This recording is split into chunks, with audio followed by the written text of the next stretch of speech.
are going to climb to the low 90s.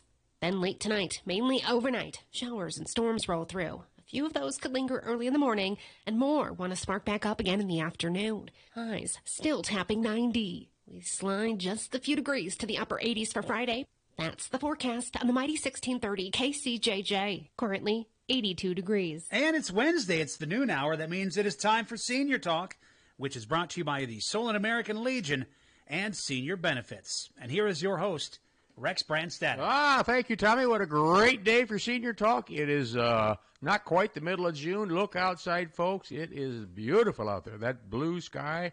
I like the blue June sky. It's just absolutely gorgeous. It's a little early for the heat and the humidity, but guess what? It's going to be here. It is here. Bring it on. Anything beats 10 below zero. Absolutely. When in the middle of January, this is what we want, and we're going to get it. And I'm telling you, it's going to be hot and sticky for you. I like it. Perfect. This is living. The hotter the better for old Rex. I might stand under a shade tree, but I like it hot. Well, we'll do what we can and see what happens here. Well, greetings to each and every one of you, and welcome to Senior Talk. It's a great day to be here with you, and it's a great day to be a senior, absolutely for sure. So hello to you, and thank you, each and every one of you, for taking time out of your busy day to sit back and see if you can't listen to a little Senior Talk, and maybe we can cook up something here that might mean something to you, might mean something to someone in your family or for one of your friends, and you can pass some things along, and maybe it'll stir them up to take some action that really, really could be in their, what I consider their best interest. So I'll do my best every week to bring some important aspects and hopefully not opinions, but different, what we're going to call them. Different ideas that might pertain to something that could be important to you. And we'll have a little history, as for sure. I've got, I think, a pretty interesting story here today about a building in downtown Iowa City. I knew part of it, but not all of it. And boy, I was, I'll just tell you about it. So stay tuned. That's called a hook. That's called a hook to stay tuned to Senior Talk today. Well, listen, grab yourself a sandwich and a nice cold root beer and sit back and take a little time out of your day, and let's see what we can do here for you today. I'm Rex Brandstatter. I'm a 75-year-old real estate broker, and I like to meet and talk and work with seniors. Most of my business these days, since about '08, have been with seniors. Seniors themselves, seniors and their families, sometimes the families of seniors. Sometimes the trust departments of banks call me. Sometimes I work with the executors of estates, administrators of estates. I do this all the time. Lots of attorneys call me. Lots and lots of people. Seniors themselves are the best, because that means that you and I can sit down one-on-one either at your house or a coffee shop or my office and talk about what you have up your sleeve or what your ideas might be, or maybe some thoughts. We need to do some things here. We need to house is too big type of thing. I get those calls all the time. So that's what we do. And I have a senior line, so you can call me and ask questions, not during the program, of course, but anytime after that. It's 319 330 5534 330 5534, and I have people call me all the time after we talk about things here on the program. I have people call me and tell me I had the year wrong on the history thing, and that's great. So then I end up talking to those people and get to meet new friends that way. So that's it. So I'm all excited, folks. As you can tell, I like the heat and I like the humidity. That's why they invented shorts and a T-shirt. Remember that when you were a kid, school was out, now it's summertime? Shorts and a T-shirt. That was it, boy. And tennis shoes. That was the dress code of the day all summer long. And then when you had to go back to school, my mom would drag me down to the store and get some of those jeans, and I refused to wear them until she washed them, because those things were like boards and had cuffs in them back then. We had to wear cuffs. That was a big deal. So if you grew, I understand that, but you grew up, they didn't have to go buy you a new one. But that was not for old Rex. I like the shorts and the jeans and the T-shirt. That's for sure. Well, there are just lots of good old activities going on around town now that it's, quote, almost summertime. Weather's good, and our Arts Fest is downtown, been going on downtown. I tell you, I was downtown yesterday. The students are gone. There are parking places galore down there. Hey, I had some friends of ours. We went downtown last weekend to a beer joint. How's that sound? And they park in a ramp. I don't know why. There's a million places around there. They park in a ramp, and they couldn't figure out how to pay. Honest to God truth. Now, the city of Cedar Rapids is going to change some of their downtown parking meters to different because people can't figure out how to pay. Well, it's their own fault of the city because they make it so, quote, complicated, easy for them, but not for a lot of seniors, not for lots of people that can't figure it out. So they're losing revenue. They're all mad about it. Well, they could go back to having put a nickel or a quarter in there. They're all trying to get us to use a credit card, even for parking meters, for God's sake. So I don't feel sorry for them, not at all. And if they get beat out of money, too bad. You could have parking rules that are different. There's my soapbox for today. Well, how about this? One of my friends is a cigar smoker, and he has been for a long time. And in the last 4 or 5 years, he's had some real issues with some different cancers. And I mean, I don't think lung cancer, but different kind of cancers and things like that. And the doctor told him, made a big list he had to make a big list of his habits. And the doctor came to cigars. He said, "You smoke cigars?" He said, "Yes, I do." He said, "Knock it off." He says, "You don't need to be doing that with your issues you've got. They could exacerbate." Well, I was with him the other day, and guess what he was doing? Well, yep, he was smoking a cigar. So where you go? I guess he's going to do what he wants to do, and that's his life, for God's sake. That's what he's up to. So I just kind of shook my head at him. Must not be able to quit. That's the problem with smoking. You can't quit, I guess. I don't know. Well, a senior man called to talk, and he said, "We have 4 adult kids, 3 girls and 1 son.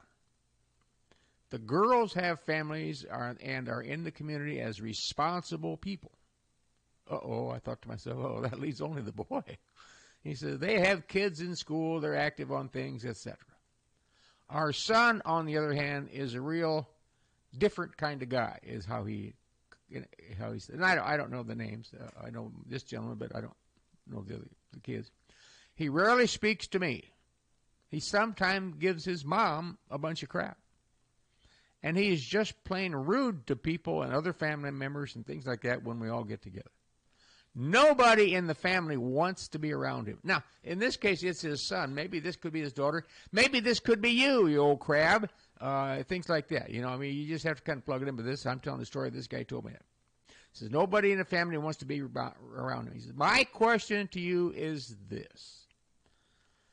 He said, "Can we cut or diminish his status in our will?" Can we cut or diminish his status in our will?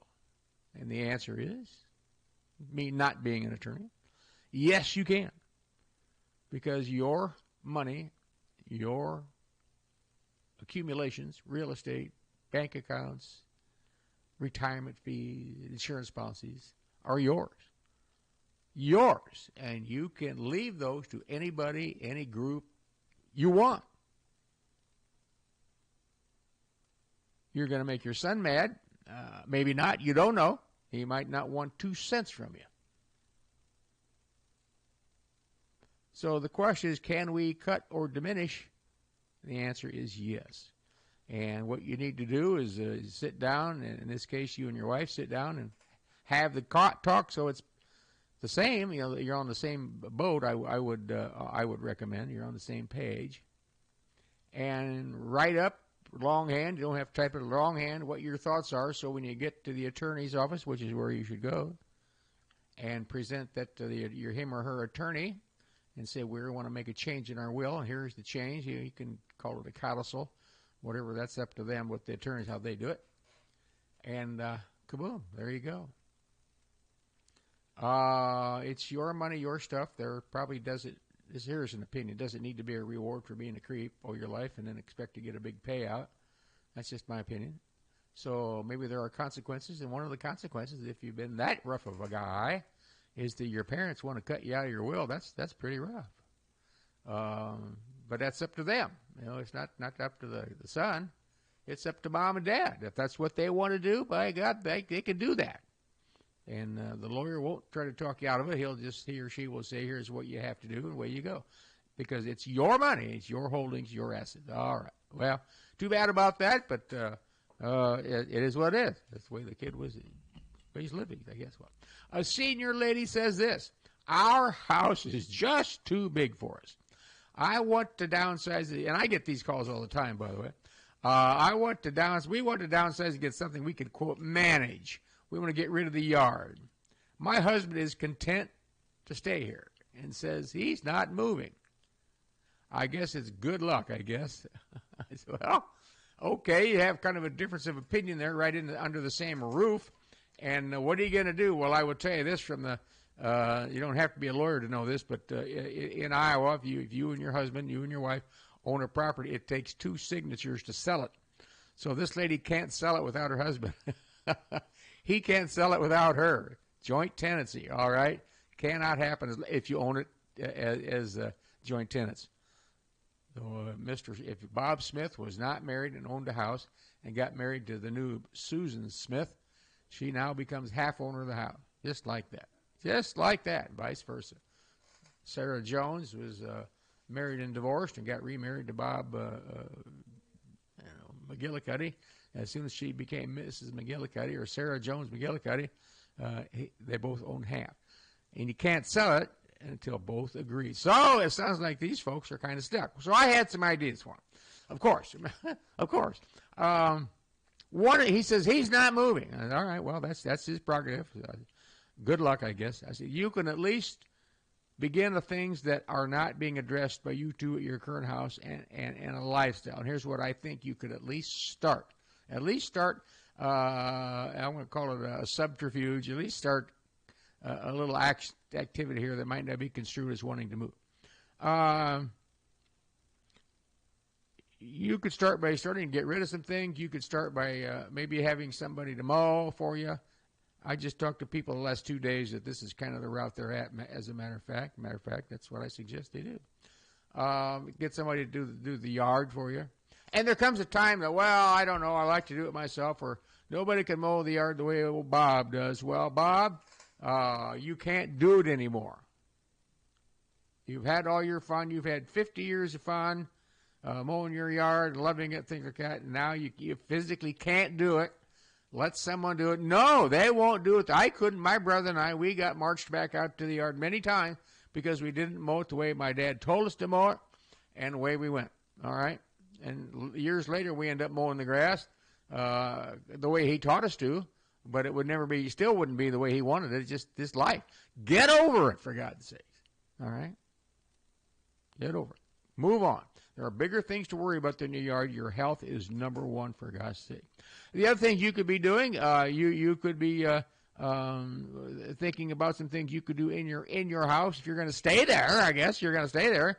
You could be working on some things like maybe updating the kitchen appliances, updating the kitchen countertop, updating the lighting in different rooms, updating, looking out, getting rid of drop cords you might trip over. Go to the front door and take a look at your living room. You've got too much furniture in your living room that you don't use, and part of your furniture's got books stashed on it and all kinds of stuff. Folks, you're not using that. Get rid of it. Somebody else can use it.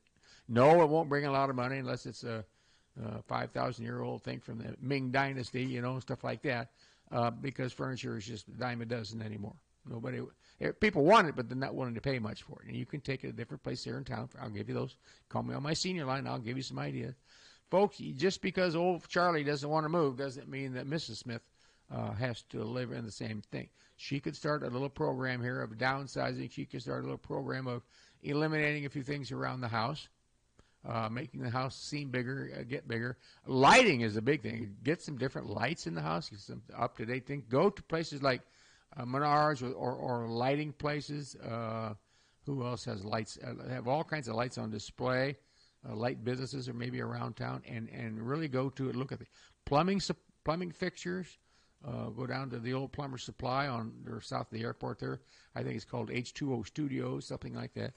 They've got plumbing fixtures and I think they have lighting fixtures in there too. I'm thinking about that.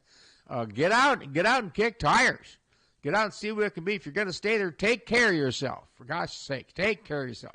Don't live in an outdated, drab, run-down front door squeaks every time you own it. The storm door doesn't work right, blah, blah, blah.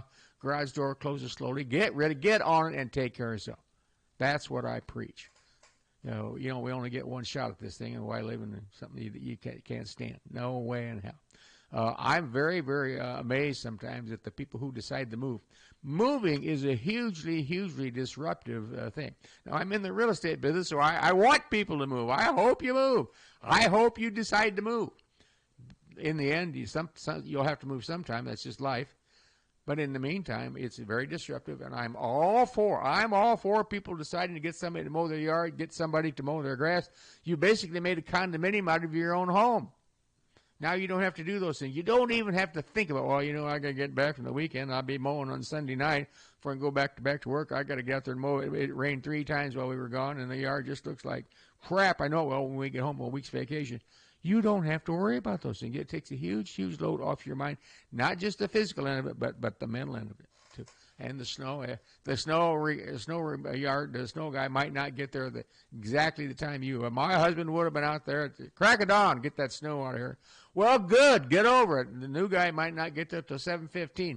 Where are you going anyhow? Well, we had to have that talk with my dad. I don't know if that guy, my brother and I set it all up, with my mom's approval, of course. Well, she was all for it. We set it up to have somebody plow his driveway and snow. And he called, but the guy's not here yet. It was 9:15. Well, not here yet. It snowed overnight. I said, all right, let me ask you one question. What? I said, where are you going? Well, nowhere. But he's not here yet. I said, we had to talk with the guy, and he said he has the people to do, and we realized we weren't going to be number one on the list. If this is an emergency, call me, tell me, I'll come down and pick you up. I've always driven a Jeep Grand Cherokee. I said, I'll get you to the doctor. You got a problem? Call me. For God's sake. No, he's just not here yet. Well,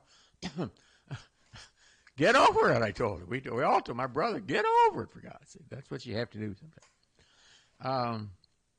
I had an interesting discussion this week with a senior, and here's what the senior told me. This is honest to God truth. He said, I'm ready to make some changes in our house.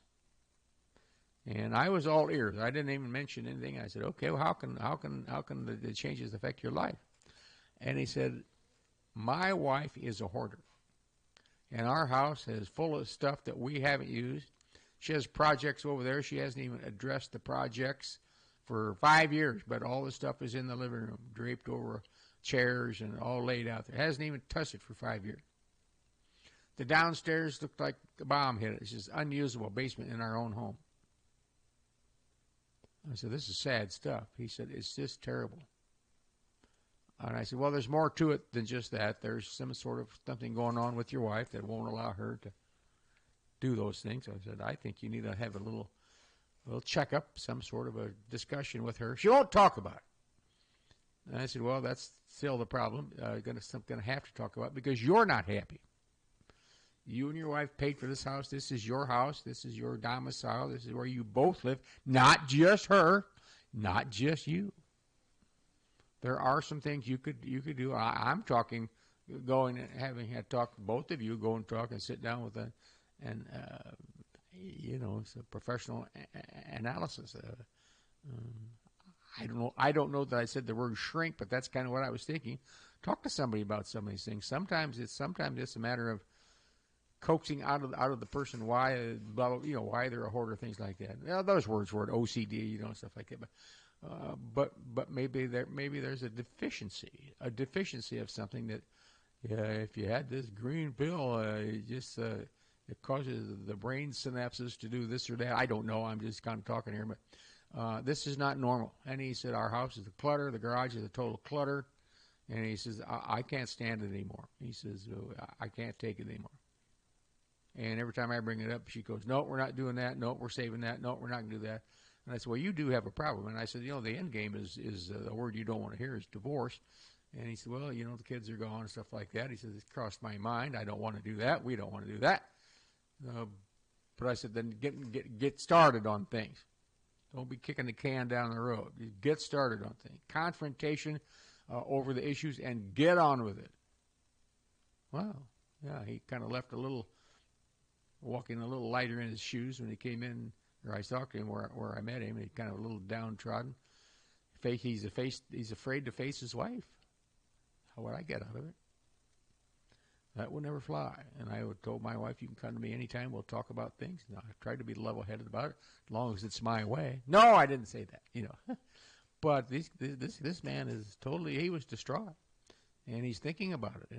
It's obviously affecting him because he's thinking about it. And he said he's been laying awake at night thinking about how he's going to approach the subject. I said, oh, for God's sakes, approach it. They always say, meet the enemy head on. Your wife's not the enemy. Meet the enemy head on. Come up with some ideas on what we're going to do. Nope, not going to go talk to anybody. For God's sake, what's wrong with you? Well, it's not what's wrong with Mr. Smith. It's what could be wrong with Mrs. Smith. So there's those kinds of things and trust me, they came to see me because he came to talk to me because I'm his friend. There are professional that can help you, absolutely, for sure. All right.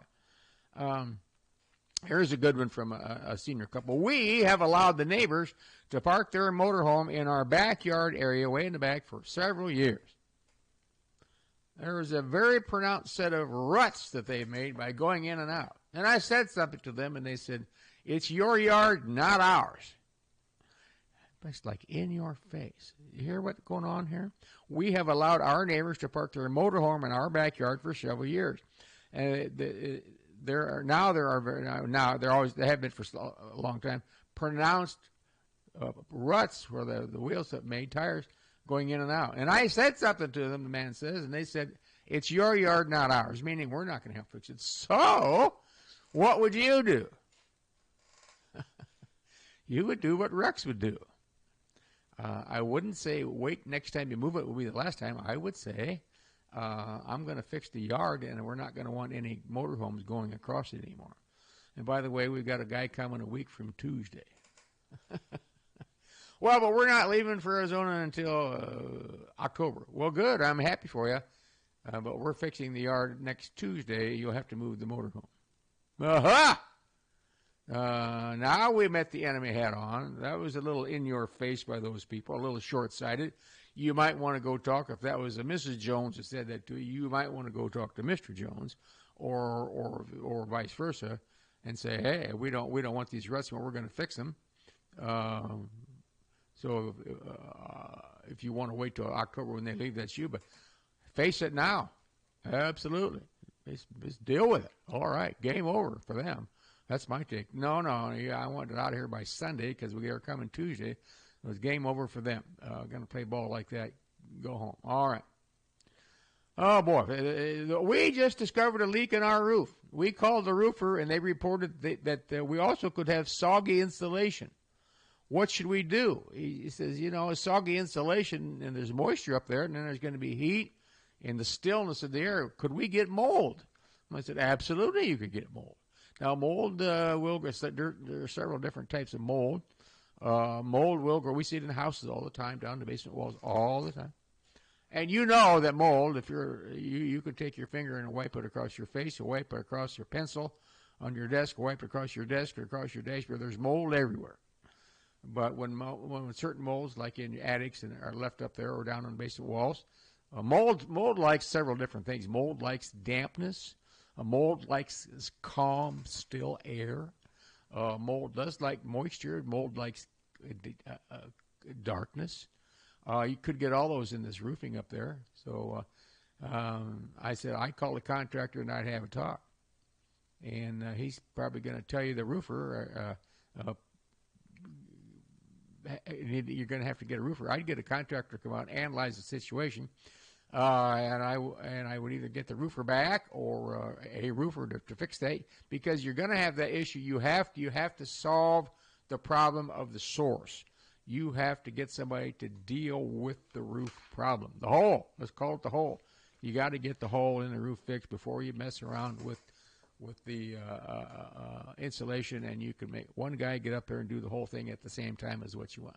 Well, let's do some fun facts about seniors. So there are 8,000 baby boomers in the United States who turn 65 every day. 8,000. It's down. It was 10.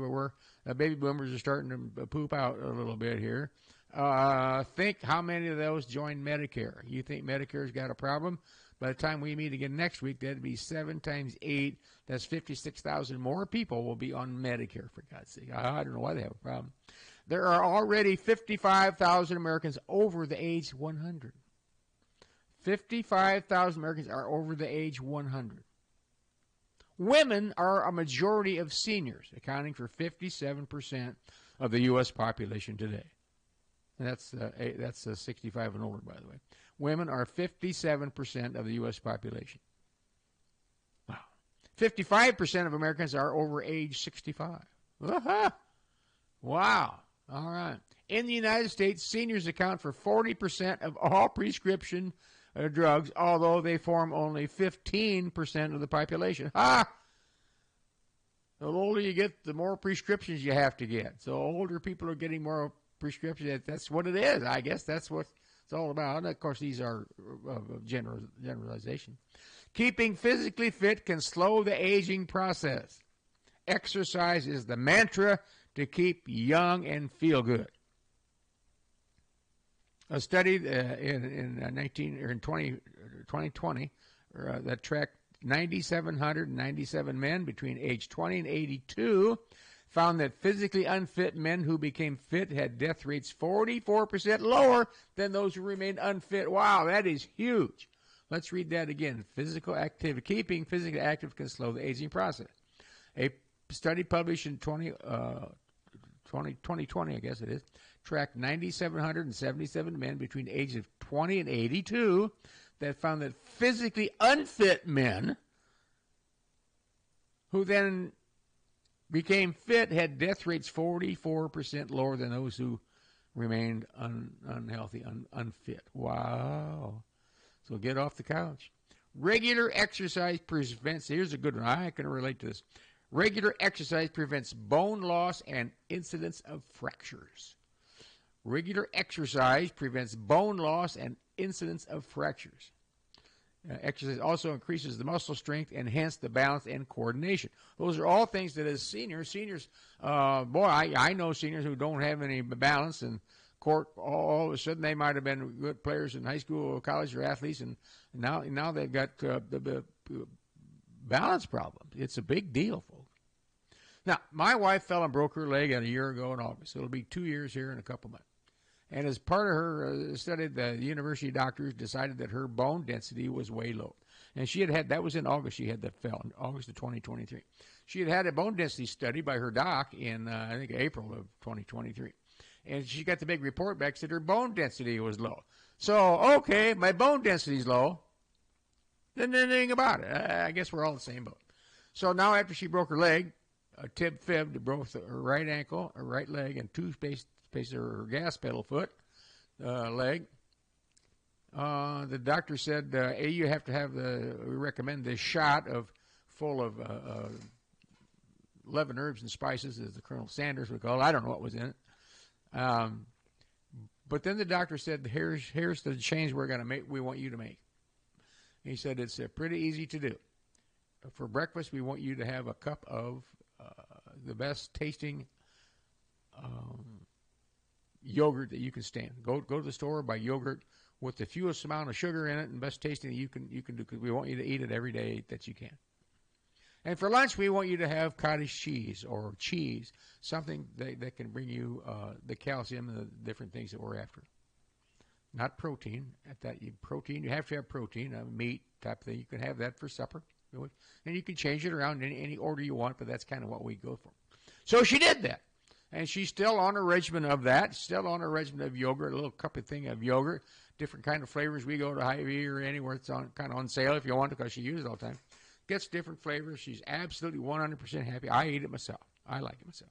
Not on the same regimen she does, but I like it. When she went back 6 months later, and then a year later, her bone density count was up to 82. And for some reason, I'm thinking, I don't know if it's a 100 scale. I don't remember if it's a 100-point scale or what. But the doctors just kind of looked at her, and eyes went up, and he says, "This is outstanding. This is absolute." They brought in a couple more doctors, and they looked at the same thing, and they were absolute thumbs up on things. So it was a combination of that shot, that program, which is she's had 2 shots. Thank God for Medicare. They're $5,000 a piece. And now she's doing that. And I said, how much of a part does the yogurt and the cottage cheese play? And they said, a very, very large part. And it's not just a shot. So there you go. If you've had a bone density study or want to get one, there are the easy way and maybe maybe it's not that easy for everybody, and some days she can't stand it and has a bowl of cereal. I understand that, but for the most part, that's what she does. All right, good for her, and good for anybody of you who are going to have a bone density scan, and the doctor comes back and says, as you get older, your bone density can go down because, when's the last time you drank a big glass of milk that has some calcium in it? Well, in my old biology days in college, that American people lose their taste and reliance on milk by the time they're about 30 years old. When you're a kid, build strong bodies, blah, blah, blah. And when you're 30, you don't drink as much milk. So there you go. Plays right out. Good for you. Well, I found an old picture the other day at the house, and I was looking at it, and it's my brother and I.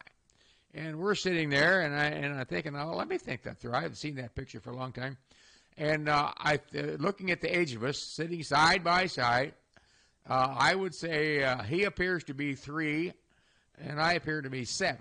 And I'm 4 years older. He's 4 or 5 years older. And that seemed to be about right. 1957, 56 or 57. And I remember it now. That's why I have a small brain, but it does remember a lot of things way, way back, like all seniors can. We can remember things from the 1950s, but can't remember yesterday's lunch. How's that sound? So I got to thinking about that picture, and I called and I said, do you remember the picture? He goes, I've never seen it, which I agree. So I scanned it and sent it to him. I've never seen that in my life. Well, he was 3 years old, we'll say, 3.5. Well, I remember to this day now, and not all the facts, but I remember to this day, we were sitting there, and we had long sleeve white shirts on, and we each had on a bow tie. Now, he was more stocky than I was. He was 3, I wasn't going to call him 3, and I was 7. And I was a bigger kid, of course, because I was 4 years older than him, and a little leaner than him. He was just kind of a chunky butt guy back then. He's not now, and we had bow ties on. So, and we had the standard of the industry haircut of the middle 1950s. Do you remember what the standard of the industry haircut was in the 1950s? You got it, a butch. And so there we are, our little buzz heads, 2 little guys, sitting there, and we went downtown Iowa City into the Berkeley Hotel building. Do you remember where the Berkeley Hotel building was on Washington Street? Well, if you don't, it was right straight south across the street from Schaefer Hall. If you went to the university, if you had any class in Schaefer Hall, it was right straight to the south. Right now, it's the mall. It's the old Capitol Mall, and it's right on the corner, well, it's not on the corner. The mall is on the corner of Washington and Clinton, the southwest corner of Washington and Clinton. But there was a string of houses there that from the corner, grocery store was on the corner, of course, and then I went to the west. There was a bunch of houses and businesses in there, and there was a professional photographer. Now, I don't know this because I'll have to look it up. I can look it up in the city directory. It might have been Kent Studios, and it was not a class picture. It was not that. It was just a family photo. Now, here was the deal. I remember having to put a tie on. The only time I ever saw a bow tie is when they'd goat rope us, and we were going to go to Grandma's birthday party or something special at church, or some old aunt somewhere having a 50th anniversary, which we knew nothing about back then. We didn't have a clue. But we were going, we were a little guy. We were going. And we were told to sit there. And here was the line. Here was the sucker punch, ladies and gentlemen. Now, I've never been a parent, so I don't know how this works, but I also do know how this works. You have to have something to keep 2 little guys from squirming. The sucker punch was this. If, and only if, you 2 act like gentlemen. I remember that term, gentlemen, which we didn't know what that meant, but it sounded official at the time. Yeah. Sounded like something we're supposed to do. In other words, sit there and shut up kind of a thing. Do whatever the photographer says. Smile and lean in to the left or turn your head, blah, blah, blah. If you act like gentlemen, we will get an ice cream cone. Now, that was a sucker punch. That was it. That did it. And this was in the evening. This was at nighttime, and I don't remember the time. It seems to me it was dark when we went there, so I'm going to say we had an appointment at 7 o'clock in the evening, so let's just say it was in the fall. How does that sound? October or something like that, because it was in the fall. So it must have been halfway nice weather, because it wouldn't have been 10 below zero. We're going to get an ice cream cone, so start to look at that. Okay, all right, so more than likely, before we sat down, we probably pushed and shoved each other 20 times, no doubt. So my dad was there, and all it took was one look from him, and that calm any group. So there we sat, and we did act like gentlemen. They took the picture. I have the picture. Just another, you all have pictures like that. But ice cream, ladies and gentlemen, became the real deal. Now, downtown Iowa City, where would we have gotten an ice cream cone? They said, we're going to go get an ice cream cone around the corner. That was the other big thing, around the corner. Where would we have gotten that ice cream cone? And I do remember that. You're right. We got it over on Iowa Avenue. We got it at Sidwell's Dairy. Sidwell's Ice Cream Store, which was an absolutely iconic. It was right around the corner. If you will, it's in the same block, within the same 20 feet of a place I later frequented as a college student, Joe's Place. It is what it is. Ice cream as a kid and beer on the same block as a young man matriculating at the University of Iowa. Well, Sidwell's Ice Cream Store was an iconic place. You know, Sidwell had a dairy at the bottom of College Street Hill. That's where Irving Weber worked, with Sidwell's Ice Cream Store, Sidwell's Dairy. It was a great place. It was there all through when I was in college. I know about college. When I was in high school, it was there for sure. And it's just a great place. I don't know when they closed. I have to look that up.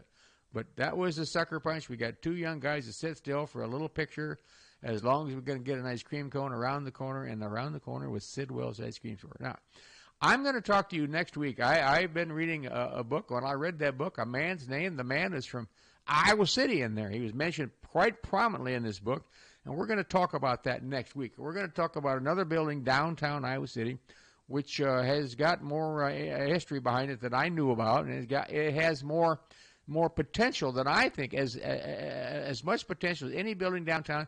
I am surprised that to this day nobody has taken a whack at that building and what it could be. So I'm going to spring that on. That's my hook to get you to listen to Senior Talk next week. There you go. So in the meantime, lots of things you can do. You can keep active, keep at it, and see what goes on in your life, and take care of yourself. Because as seniors, we have a couple things that we need to know and we need to remember, and that is that none of us know about our tenure here on planet Earth. And as we get older, we know that, quite frankly, we're on the back stretch. We're smart enough to know that. There are no guarantees, and we don't, could be this afternoon, could be tomorrow. You just don't know. So knowing that, I advise you to do this. I advise you to do all you can while you can. Do whatever you want to do while you can do it. How's that sound? Do all you can while you can. So that's certainly can't make any orders. That's not the spirit of the thing, but just keep on top of folks and enjoy yourself. Folks, and enjoy yourself. So with my salute to each and every veteran and each and every one of the police who are in harm's way and things like that, why, my salute and a thank you to you for your service to this country and to your community, and my salute to all veterans. So, Rex Brandstatter from Senior Talk, thank you for listening, and I tell you what, we'll see you next time. So long.